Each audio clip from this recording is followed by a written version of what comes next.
Welcome to Great Learn Pro Academy. Today we have Mr. Gaurav who has done his law degree from IIT Kharagpur, and followed by that he did his masters from Indian Law Institute, Delhi, followed by which he is currently pursuing his PhD from National Law University, the India's number one law college, Bangalore. So welcome, sir. Thank you, Ravi. Thanks for having me. Right. Sir, today we're going to discuss about these CLAT examination. So, if you see that the CLAT, which started in 2008, we have seen very drastic changes that is happening with respect to the law entrance examination. So, when they started in 2008, the kind of questions that they asked, and today that they are asking with respect to 2023, that is a drastic change. Yes, I can see that. yes, Now, this consortium which is conducting this examination, they are like taking the people who are already lawyers. That is a kind of perception that they are giving it to the students yeah, in terms of difficulty level of questions that they are doing it. Now, if you see the CLAT back in before COVID, I could see that it was hardly like a one marker question. I could read it from any of the newspaper or like any one magazine, the monthly current affairs magazine. Hardly it was only the constitution, the basic GK and current affairs. If you see the logical reasoning yeah, and English, everything was very basic. But in the present day, it is becoming a big challenge for our students who are pursuing this program. Because of this change, students are, I think, they are struggling a bit. And also there was a huge jump in the number of students who are taking up this course. That yes, is like somewhere 60 to 70,000 people. Suddenly it became more than 1 lakh. yeah, That is the last year. I completely understand that it is because of the year gap that many students has taken. 40,000 students increment. hmm, I can justify that 10 to 20% of the students, maybe it is increased, organically increasing, but remaining 30,000 students are taking a year gap, yeah, right? Now, when they are taking this year gap, is it worth it at the first case? And looking into the syllabus also, like there are a lot of changes which are happening. We would like to give a clarity for the students who are watching this program, so we can make sure that these students are getting a better perspective and understanding, and not just in terms of always the commercials. We want to make them educate and make them understand what is exactly CLAT and etc. Right? So hearing it from an expert like you who is currently pursuing your PhD from NLS, so we thought we would be very great to know about these things. Okay. thank So you. I would like to hear it from you, sir. Like, who are the right people for CLAT and why they should be taking CLAT? Okay, so I think the CLAT is for people, first of all, of course, who want to get into law. But when we think about law, uh, I think the traditional mindset is to, like the one we see in movies or TV shows, that you have to face a judge and there's a witness stand on both sides. That is not the kind of law that CLAT is, or NLUs are targeting. Our cinema has made us, believe that lawyer is only a person who Yeah, goes to the court and yeah, comes yeah, back. actually. So most of the lawyers, most of the people who graduate from NAUs and they become lawyers, most of them are not going to the courts. Actually, many of them are going to the law firms. And at law firms, you actually sit at a desk. It's kind of an office job only. Sometimes you may have to go for hearings to the courts, but most of your work is done sitting at a desk in an office. So first of all, people have to make that clear that when they get into CLAT, uh, what they're aiming for is kind of that office job. And why do you want that? Because of course it pays more. Like, if you want to do law, of course there are two options for you. You can either go for state universities, like Karnataka has a state university. Most of the states in India, they have their own state universities. There are some central universities as well. Delhi University, Banaras Hindu University, you can go for those as well. But those are the ones who are primarily geared towards litigation, going to the courts every day. That is their target sort of audience for those students. If you are looking to get into CLAT, you are actually aiming for not for a litigation job, but for a law firm job. You can, of course, join litigation, but the benefit of joining NLUs is, of course, if you're going to a law firm because NLUs give you placements. Right. That is a big difference when it comes to state university. With state university, the placement scene is not very good. In NLUs, especially the top NLUs, the NLS, the NALSA, and the NUGS, you have a very, very good placement chance, and those placements are for law firms. So you have to be clear about what kind of law you want to practice. If it's very clear in your head that you want to go to the courts, I would say you can go for the state universities exams as well. But let's say if you do not have any person in litigation already or any family member who's already in practicing court, it's very difficult to get into courts actually. Right. Right. That's the ground reality because having studied law around 5-6 years ago, I've been in the industry for a long time. If you are a first generation lawyer, if you don't have any family member watching over you, to go straight away into the courts is very, very, very I difficult. was exactly coming to Yeah. that. To be honest, first generation lawyers we're going to Hmm. get into. Normally when I see the students, I see that most of the students who are entering into the CLAT coaching or be it preparation for the Yeah. CLAT, their parents are mostly lawyers, or they have some or the other relation, either the uncle or the grandparents. These are the people who are related to law some or the other way. Hmm. And or even the chartered accountants for that matter, they have understood that law is very important, and they are sending these students for the law coaching, and they will be doing CLAT. But some students are hesitant, like there is nobody is a lawyer from my Hmm. family, and also they think that will I be successful? What do you have to say for those people? So if you are see, if you have someone who is already working in the law fraternity, who's already in the industry, I'm not talking about those. Let's say if you have no one in your family who is from the law background, it doesn't matter. If you get into a good seat at a good NLU, if you go into a law firm, it does not matter whether you're first generation, second generation, or third generation. At a law firm, everyone is at par. Okay. Even if you are from the, even let's say you have some contacts in the legal fraternity or some at some court, does not matter because at law firm your work is different. As I said, you'll be sitting in an office, you'll be sitting behind a desk. Does not matter what kind of contacts you have. So there is a equality sort of. It Okay. does not matter if you're a first generation or not. I would say don't worry. If you get into CLAT, if you get a good seat at CLAT, it will not matter whether you have a background or not. Of course, it will matter if you're going straight away into courts. That's what I said earlier. Okay. And one more question is like, when is the right time for the students to start for this CLAT preparation? Now, previously it used to happen after the 12th standard. Hmm. Now it is in the 12th standard itself. Now, some of the parents are very confused that should the student be focusing on 12th standard, or should the student be focusing on the CLAT? Hmm. Now, how do we see this and how do we take this? Like, when do we actually start for the preparation? Okay. So I'll be giving a bit of a longer answer for this, Naveen, because I've noticed what CLAT is trying to do is they want you to read large portions of text very quickly, right? It's very focused on reading comprehension right now, because essentially that is what a lawyer has to do. Like when we get into law school, uh, in every subject, the first shock that comes to us is that the teacher or our professors they tell us that tomorrow you have to read 2 judgments, then come to class. And each judgment, usually judgments, sometimes they're shorter as well. Sometimes they may be 10 or 20 pages. Sometimes they go on to 100, 150 pages as well. And you have to read two of them per subject in one day, in only one evening, essentially. How do you do that? Right. Right? You have to be very good at reading long texts very quickly. Right. That is what CLAT is testing for right now. That's not what they did earlier. Now they have slightly changed the. That's why you said, and you were right, that they are looking for lawyers already even before you get into law.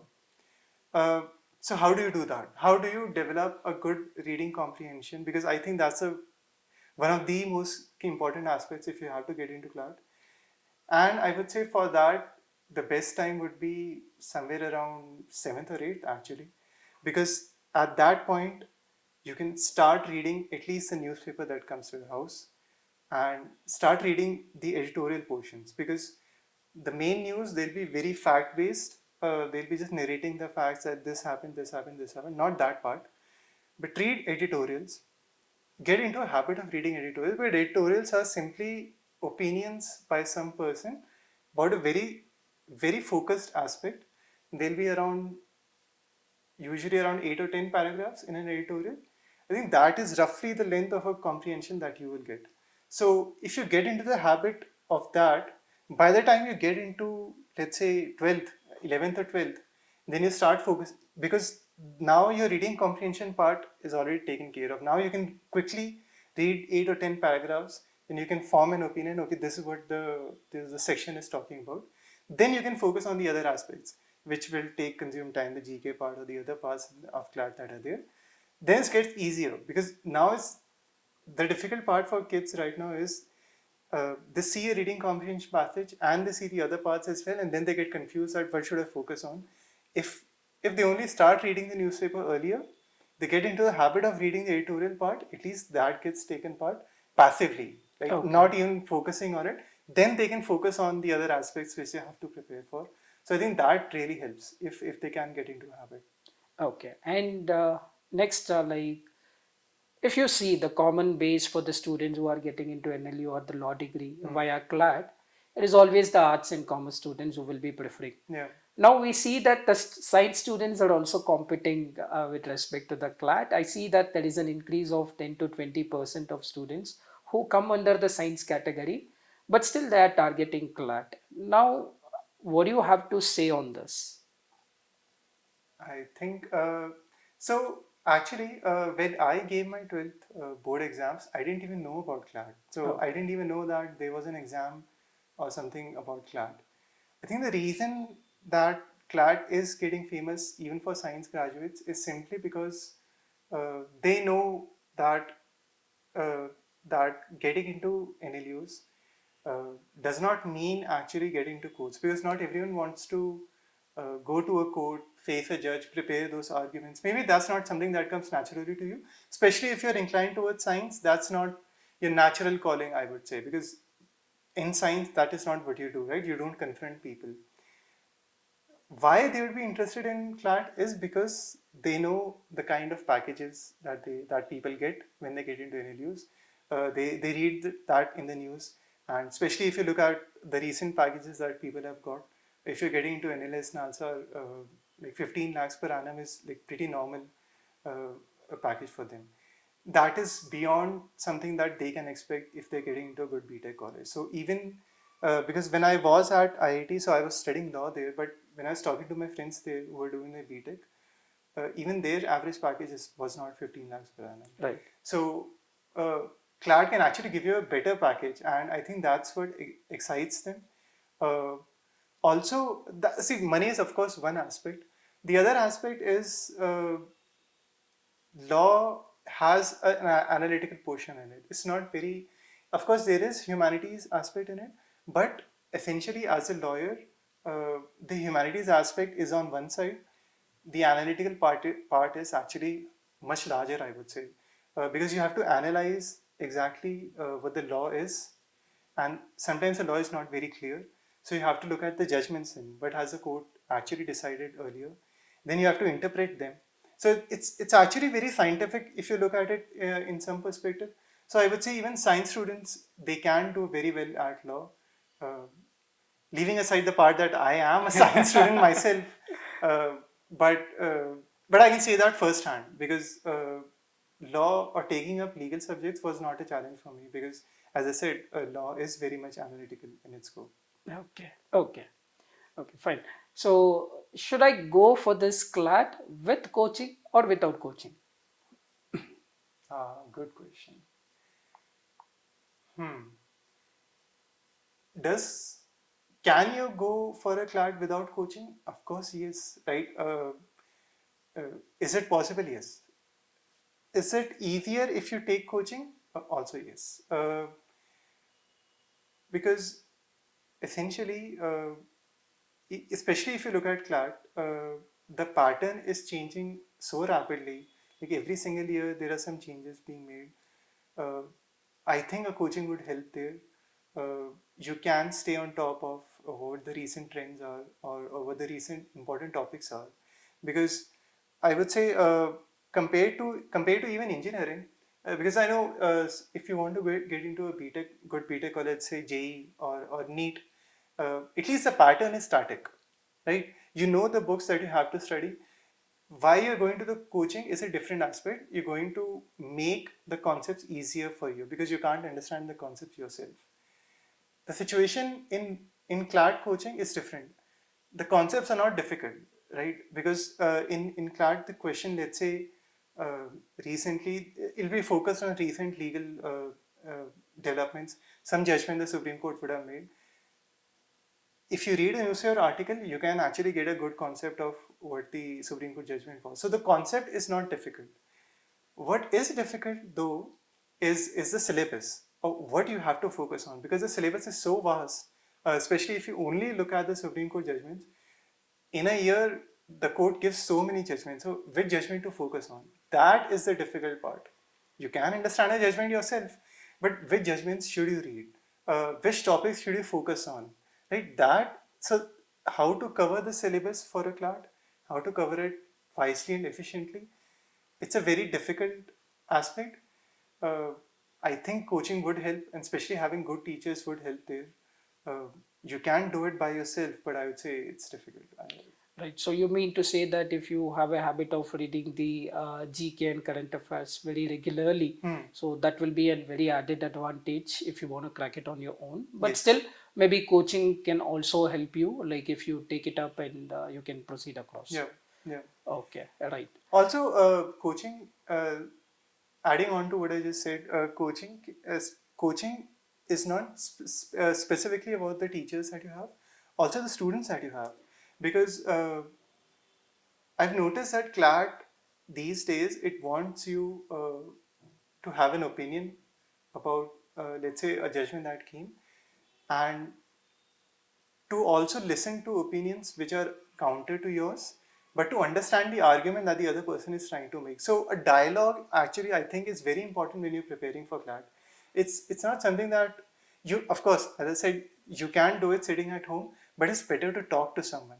You can talk to your colleagues, right? The students who are Right. sitting Right. Right. after the class, before the class. You can talk to your teacher as well. Right. But I think that discussion aspect will help you a lot because it will help you look at arguments which you had not considered earlier. So I think that is also a very important aspect when it comes to coaching, that can help you. When you said opinion, okay, so as a CLAT student, Yeah. as a lawyer, you should have your opinion. So you mean to say that bureaucracy is neutral, and as a lawyer, we have to take Yeah. sides and then defend it. The Yeah. same thing is applicable for the examination also. Yeah. I think that aspect is not something which comes naturally to students, because Right. all through our life we are told by specifically our elders, because see who are giving CLAT, they were 16, 17 years old, 18 years old. At that point we are told not to have an opinion, right? Or not to say things, or not to talk back, or in fact that is the culture that we have, that that you're a child, that you should not have such a strong opinion. But I think if you just consider the fact that if you're not opinionated, if you don't have very strong opinions, how will you defend your client? It's a very simple question, because there is another person who is sitting opposite to you, and he is going to defend, or she is going to defend their client. How are you going to defend your client if you do not really, really believe that what they have done is correct, or what they have done is legal, or what they have Okay. done is right? If you're not ready to believe in that aspect, if you're ambivalent about that it could be legal, it also could be illegal, then you'll not be able to make a very good argument in front of the judge, right? You're going to lose your case. So in law, while you're training for law during LLB, one of the first thing that they teach us is to have an opinion. Of course, to have an opinion based on some logical arguments, right? Should not be based on thin air, Right. but to have opinions, to Right. Right. not to stand neutrally, right? To have opinions, also at the same time to listen to others, because law is also about listening to your colleague, listening to the advocate on the other side, hearing what they're saying, hearing their arguments. Because of course you're going to use that in cross questioning, but let's not get into that. That's a bit too legal. But of course, that is a skill that you have to develop as well, to listen to the other advocate who's standing there on the other side, and to cross them, to cross Okay. question them, Okay. to Okay. challenge what they're trying to say. So again, that goes back into the dialogue part that I mentioned earlier, that have opinions and talk to others about them, listen to their opinions as well, and then I think that helps a lot if you're Right. preparing for CLAT. Right, and see, opinion is one thing. Fine. Now, some of the parents have an opinion that you should not be taking an year gap. Okay, Okay. and there are many students. They say that no, no, I will focus this 1 year completely on CLAT and I will become a topper. Hmm. Now, and we also see the results. Out of 1 lakh people, you have only around 3,000 and odd seats. Hmm. So it is very difficult as well. Yeah. Now, is it necessary that they should be taking year gap? Let me say that the student is very interested Hmm. and could not crack. Hmm. Is it okay to go for year gap? Good question, Naveen. I think that's if you have so if you have completed your 12th, and unfortunately if you have not been able to clear or get a good seat at a CLAT, I think it's very important to have a good conversation with your parents, because there are many aspects to taking a gap year. Of course, it can be expensive, first of all. Uh, you need supportive parents. I'm saying that for a fact because I also took a gap year. So before I entered law, I also took a gap year, a break of around 8 or 9 months. So you have to have parents who support you, because that time can be challenging mentally to you, because although you will be studying, but there'll be nothing to actually look forward to the other day, because it's very easy to do school, because you know that tomorrow, the next day, you're going to go to school, you're going to meet your parents. It's actually very lonely when you're taking a gap year, so you have to mentally be prepared for that. You do get more time to study, though.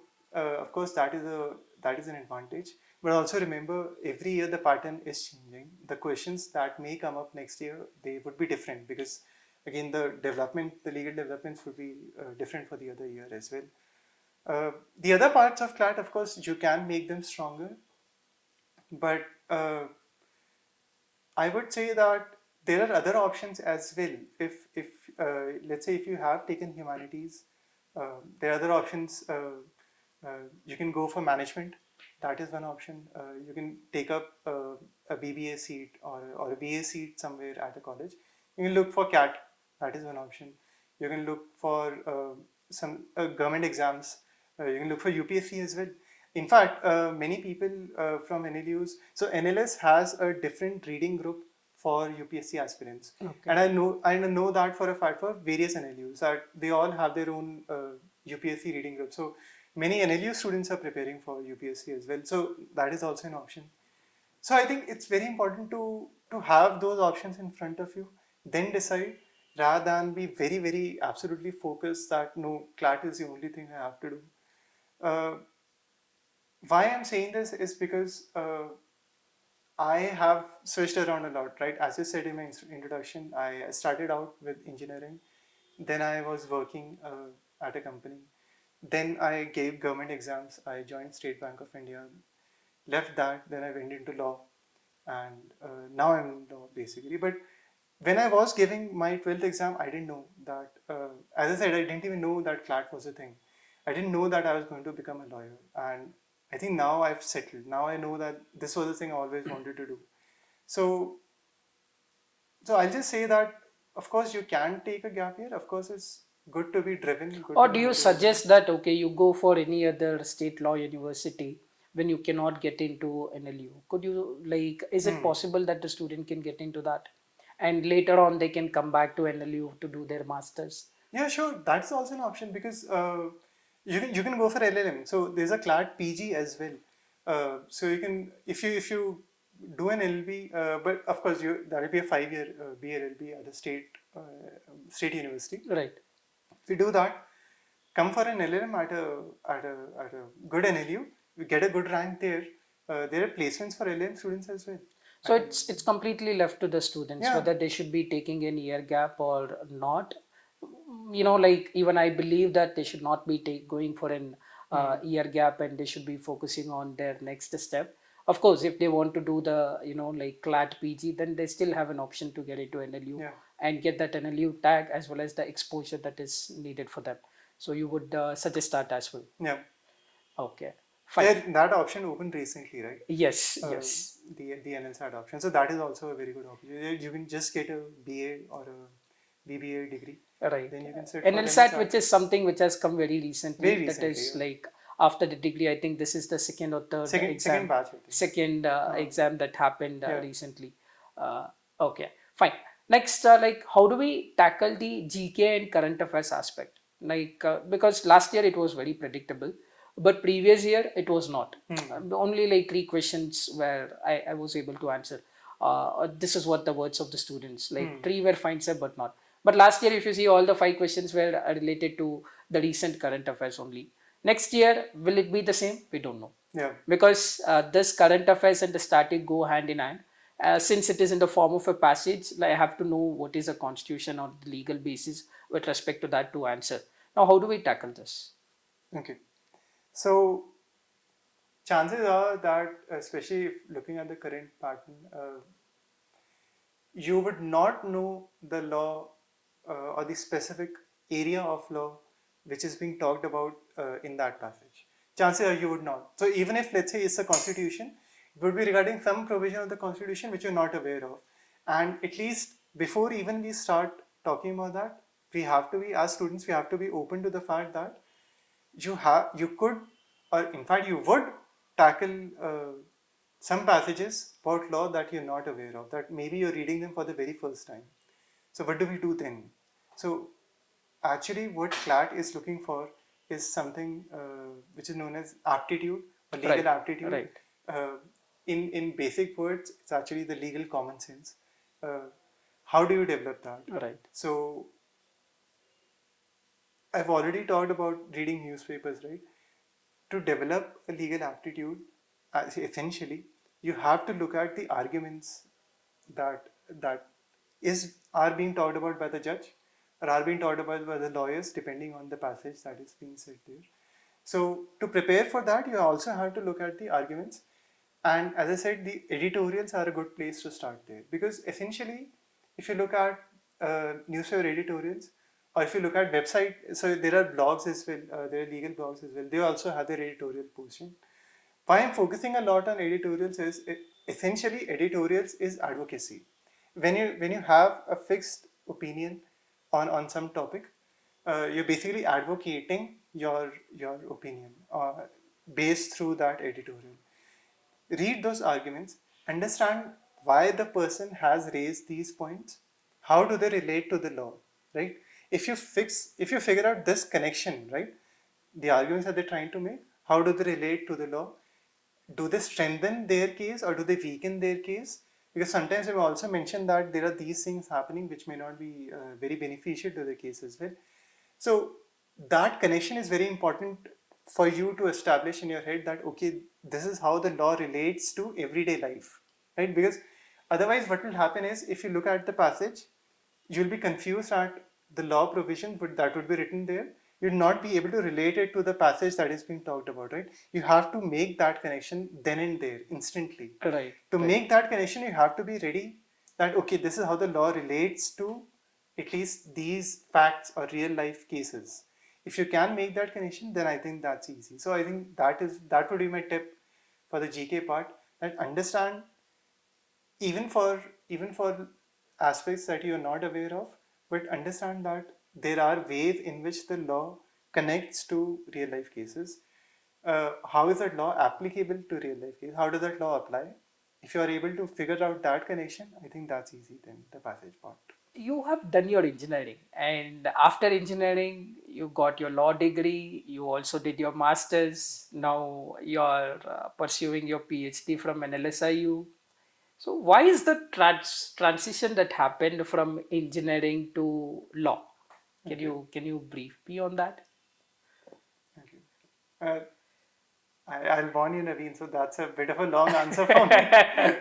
So, because I've actually walked so many different paths in my 20s, so I always say that I experimented a lot, and finally I've come to where I want to be. But that was not the case when I was young. So, when I completed my BTech, I I had a placement opportunity with a big leading IT company, but at that point, I wasn't so sure that I wanted to join an IT company. So I thought I'd look for something else. So I tried looking for jobs off campus on my own, found a company which was working on intellectual property. So that's one specific area of law, which is a bit technical also, because you work with patents essentially. Patents are technical, Right. they're based on technical innovations. So I was working there for around 2 years, and but then there was something in my heart which was telling me that again, this is not something which I want to do. I want to do something which impacts the common person, which has a change, which where I can bring about a change in someone's life. I want to do something like that.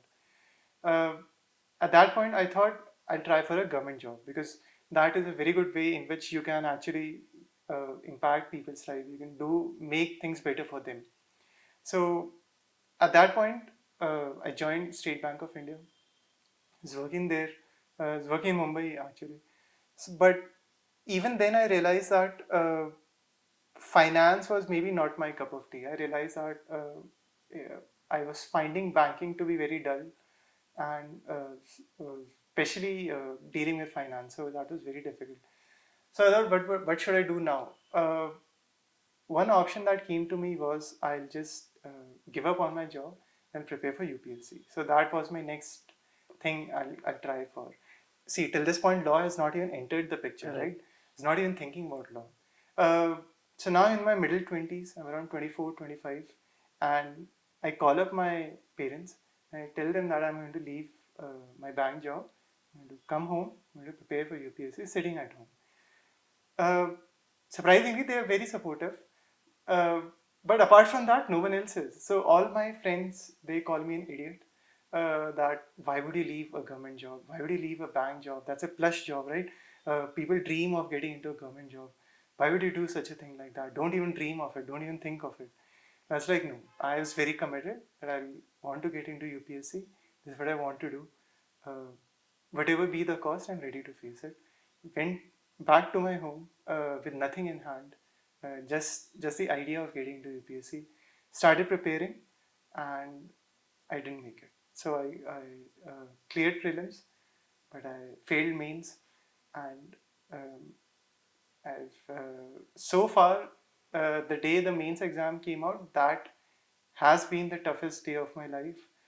I don't think I've ever cried so hard till now, and or maybe ever in my life. So I was completely shattered at that point, because I'd given up everything to get a chance of getting into UPSC, and it didn't work out. So I was actually completely blank at that point, sitting at home with no job, uh, no idea what to do next, completely hopeless, very depressed, I would say. And my parents were starting to get worried that what should we do. So months passed like this where I had no clue what I was doing. At that point, I somehow talked to a friend of mine. So she was my classmate in school. She had done her graduation, and then she had gone to a state university to do her LLB. Okay. And through her, I got to know that there is some that you can actually pursue law later, because I knew that you could do law, but at that point, because I was preparing, so I came to know that there is a something called CLAT. But I only thought that was only after 12th. Now I can't do. But she told me that no, you can even do it after graduation. So I was like, wow, let me look into that. And suddenly something clicked. As soon as I heard law, I knew that this would be something that would interest me. This would something maybe where I would like to build a career in. So I started preparing for a state university exam. At that point, I came to know that IIT Kharagpur also has an LLB program which is geared towards intellectual property. Having already worked in intellectual property earlier, that made the right fit for me. So I gave the exam at IIT, cleared it, and then I never looked back. So uh, I think now I can honestly say that that conversation with the friend, it changed my life, because then it suddenly came to my head that law was the thing that I wanted to do. I'd always wanted to do, but I didn't know it. I couldn't put my finger on it that this was the thing that I wanted. Why I'm giving such a long answer, Naveen, to this question is because I know that students, uh, they may also be in a similar situation themselves. They may pour all their heart and all their effort into preparing for CLAT or for preparing for any other exam, as a matter of fact. Then they may not succeed, right? There's a very good chance that they may fail. In fact, let's be honest. Uh, in India's competitive exam, chances are high that you would fail than you would succeed. It's Right. actually very, very few people who actually succeed. Uh, so you may actually fail. You may actually not get what you're preparing day in and day out for. It's okay. That's what I want to say. It's okay. It's okay to not have the answers right now. It's okay to feel bad. It's okay to even cry if you have to, because although you may not know at this point what you have to do in life or what you can do in life, like things may look very bleak for you. You may think that nothing will work out ever in your life because of this failure. I want to say that that will not be the case. You may not be able to make things good or right today. You can make things good tomorrow or the day after. But you have to believe in yourself. Right? You have to believe that you can go on, move past this failure. Even if you have to give CLAT again, give CLAT again. Even if you don't want to, move on to some other aspect, go on and do that. But believe in yourself. That believe that you can do better, that you can do good at life.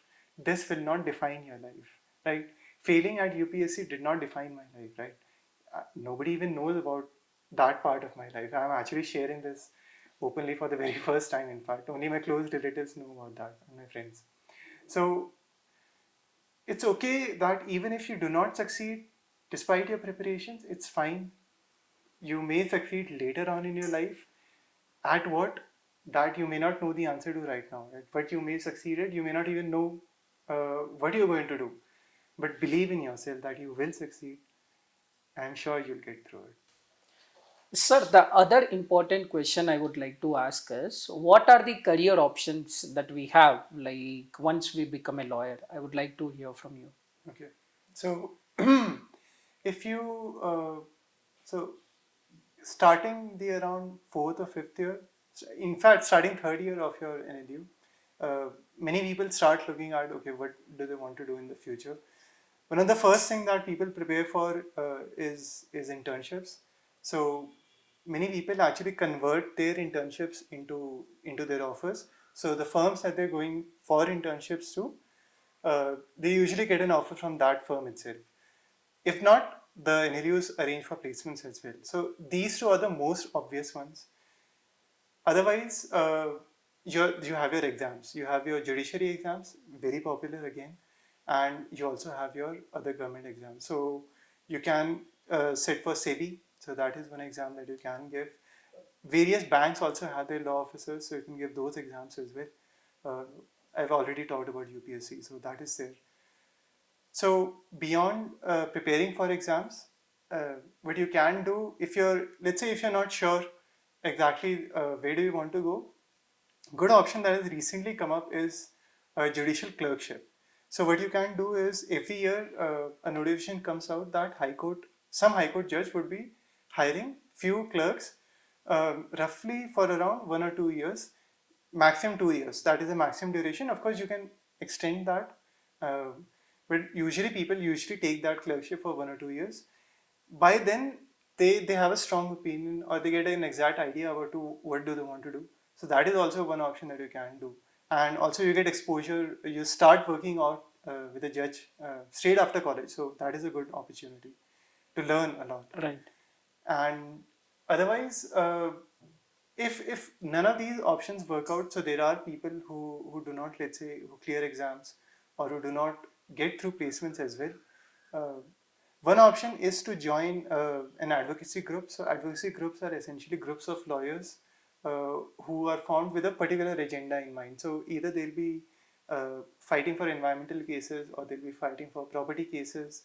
Uh, or there's some specific advocacy groups, so you can join those groups. Usually the pay is not so good there, but again you get to learn a lot because you're working with a group of lawyers. It's actually like a mini law firm as such. And if none of these options work out, of course you can always start practicing at a court. essentially, I would say if one of the internships that you do during NLUs, it could be actually going to a court, and then you get an idea about how the court operates. I think if none of the other options work, you can always start out directly as an advocate. All right, okay. So these are like some of the options that the students can opt for. Hmm. Okay, fine. And one more thing is like some of the students are slightly, puzzled with respect to, the abroad things right now. Okay. Now, what they Right. have in the mind is like, should I do the law degree here and do my master's abroad, Hmm. or should I do my law abroad and come back here in some or the other way? Of course, we see that most of the students who do abroad, they settle there. Right. But now, Indians, we know that we want to have this abroad opportunity as well. Hmm. As a lawyers, what are the things that we could do, or should we do the law degree abroad itself?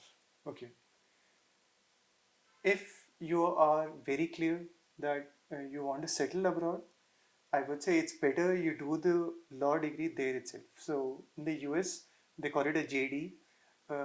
You do the JD from US itself, and then I would say, because essentially there's no option to come back, because you can't give the bar exam based on a US GD. You'll have to do an LLB again. So there's no point of coming back. So if you're very very sure that you want to settle abroad, do a GD there. That's the best option for you, because then basically all the options that are available for a US citizen, they're available for you as well, because you've sat with them, you've done a JD together. If let's say if that option is gone, you're already enrolled in a LLB course here. Uh, uh, Definitely it is a trend right now that people are doing their LLM outside. Uh, First aspect, of course, is expensive. Uh, LLM abroad, it's actually you'll start with multiple lakhs. Like that is the starting point. So if you can afford that, it's a very good opportunity, I would say. Uh, Not only is their LLM curriculum, I would say honestly better than India's, because having studied in LLM here, having talked to the people, my friends who are doing their LLM from abroad, their curriculum is better, their exposure is better. Uh, so at least you learn more by doing an LLM abroad, uh, keeping the money aspect. In terms of settling abroad based on an LLM outside, I would say it's difficult. You might find a law firm in the US who's willing to hire you on a US LLM. You might not. It's actually it's not very straightforward. JD makes things easier because then they know you've done a bachelor's there. Masters people are slightly cautious. I would say it's not very straightforward that you'll get a job outside. So that's why you actually notice that many people who are doing their LLM outside, they come back and they start practicing here. They join a law firm here. Good part about that is you get a salary bump. Right, That let's say if right. you're working in a law firm, if you do an LLM outside and you come back, let's say if you join even the same law firm, you'll get a salary hike. So I would say it's a good option as long as you can afford it. Of course, it's a very very good option. Uh, but don't do an LLM outside, banking on the fact that you're going to settle outside based on that LLM might not happen. Okay, okay. Maybe that's a very good option. And one more thing is like there are some students whom we have come across. They don't know anything about CLAT and they join some degree. Yeah. But after joining the degree, like in the first year or maybe in the second semester or third semester, what they do is that they think of a plan that okay, I'll also do law.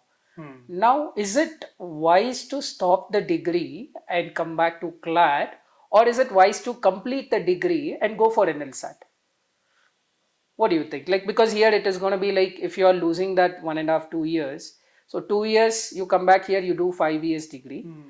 or you complete that 3 years and then you can do a 3-year degree via an LSAT with respect to NLU, which would be the much better option for the student. I would say the first option is I wouldn't advise that. I would say complete that degree. Uh, Either you go for an LLSAT, if you can clear it, all well and good. If you can't, go for a state university.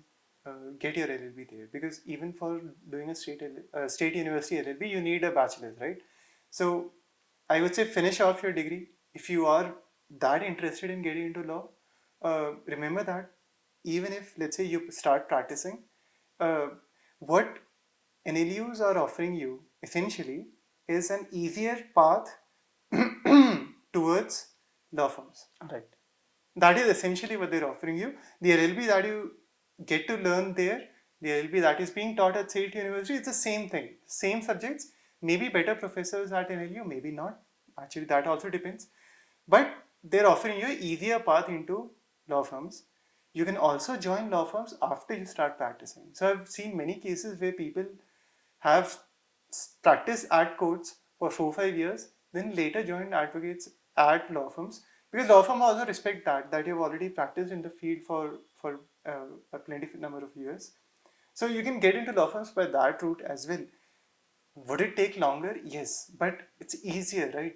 And also you can also get to know your options. Maybe you can apply for judiciary. So after doing your bachelor's, you can do a LLB at a state university or at an LSAT, then you can go for a judicial option as well. So I would say it's not worth it to waste those 2 years which you've already spent in that bachelor's degree. Say, complete that degree, join an LLB either at NLSAT or State University, and then look forward from there. I don't think it's worth it. Okay, okay, okay. So you would advise that they complete the degree and then if you're really interested, go for an LSAT. Yeah. Right, right. And also one more thing, sir, like some of the students are not aware that the exam is going to happen when they are in their 12th standard itself. Yeah. Normally, previously, the exam normally used to happen like after the 12th, that is after the board exam, they used to have like 1 month the time period and then the exam and then they used to go across. Now, the past 2 3 years, what has happened is like they will be giving it in the month of December itself. Yes. So, when they are able to give it in the month of December itself, is it okay to start my preparation when I go to my 12th standard? No.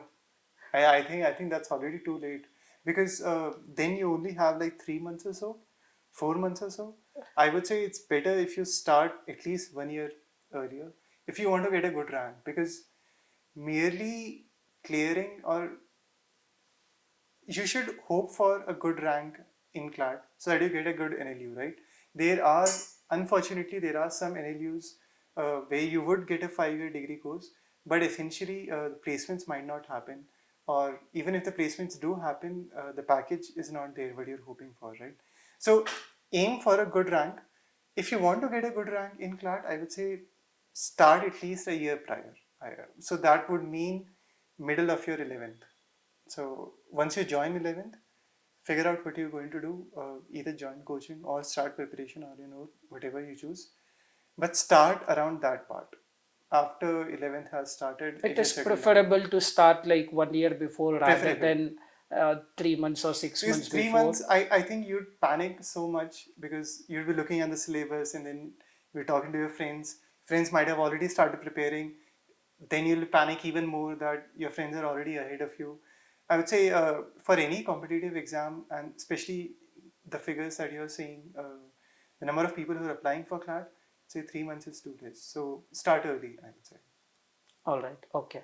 And the next question with respect to the CLAT is like there are some students, like we do see that they have cracked in 6 months, okay?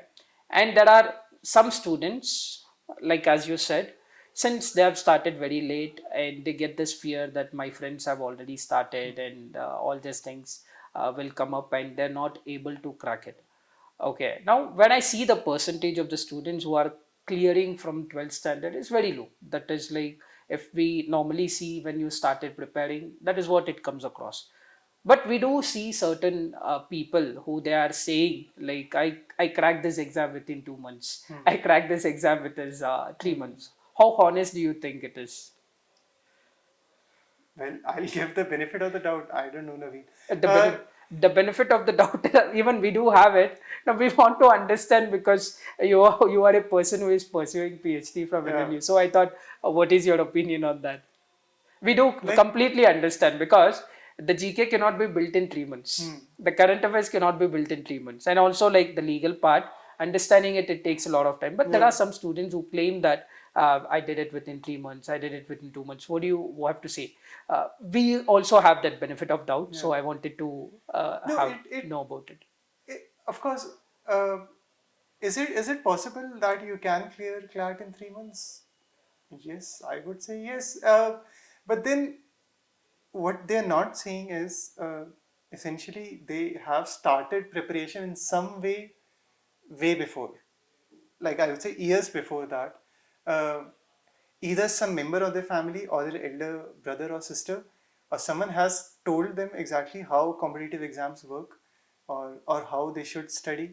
Uh, so it's about the mindset actually. Uh, if you can get that mindset correct in 3 months, of course it's possible then, right? It's not impossible, I would say. But that mindset needs time to be built, usually for people. If they're not in the correct mindset, let's say if their house does if their home did not have an environment where which was very conducive for competitive exams, it would be difficult then. Uh, if you start, let's say, as we discussed a year earlier, it's very easier to build that mindset, to get into that mode of how to prepare. Because CLAT or preparing for any competitive exam is intense. Like you have to study for a very long amount of time. You have to shut out distractions. You have to say no to people. Uh, they may feel offended that you're saying no. You're not coming to their event, not coming to their birthday events. You're not coming out to play or something like that. You have to tackle that. You have to essentially swallow it. Just say fine. No, I always Right? tell my students also, like when I go to the college and we do CLAT in Hmm. certain colleges. So when we go, we tell them you can pass out from your college like a star. Hmm. Because normally it is always the 12th standard Right. that either you clear NEET or JEE, all these examinations, or any competitive exam Right. for that matter, the result will be coming. Hmm. Your friends might know, but anybody hardly knows. Yeah. But you have an opportunity here to prove yourself in the month of December. You will get a result by Jan, and you will Hmm. also be allotted a seat within like Yeah. 45 days to 60 days. So you have much better option, and the pressure on the board exam, that is in the second year, it won't be much when you Yeah. already have secured a seat and you know what is the path. You can still score some 75 to 80% with respect to your 12th standard, and it would be easy piece of Yeah. cake, right? Okay. What is one last piece of advice that you would like to tell the students who are preparing for CLAT? I would say that if uh, if you want to be a lawyer, uh, I would say imagine yourself as a lawyer. Uh, Dream of yourself uh, as sitting in a court, or standing in front of a judge, or or whichever image of lawyer that you have. That could be sitting at a law firm as well, advocating for the causes that you believe in. Uh, Imagine yourself, dream. Essentially, that dream is very important, because that is what will motivate you every day. If if it's if it's not something that you're motivated for, chances are that you would start your preparation 1 or 2 months down the line. You'll feel gassed out, and you'll feel burnt out, and then you won't continue, right? In those days or nights when you're feeling burnt out, that dream is what will push you. Keep that image of lawyer, or whichever lawyer, whatever things that you imagine yourself doing as a lawyer, keep that image in your head. That will get you through, I would say. So when you said dream, it reminds me of APJ Abdul Kalam, our former president. Even he used to tell, always picturize that what you Hmm. want to be. Maybe Yeah. that is the right thing that Yeah. will always take you there. You're halfway there if you can see yourself over Yes. there.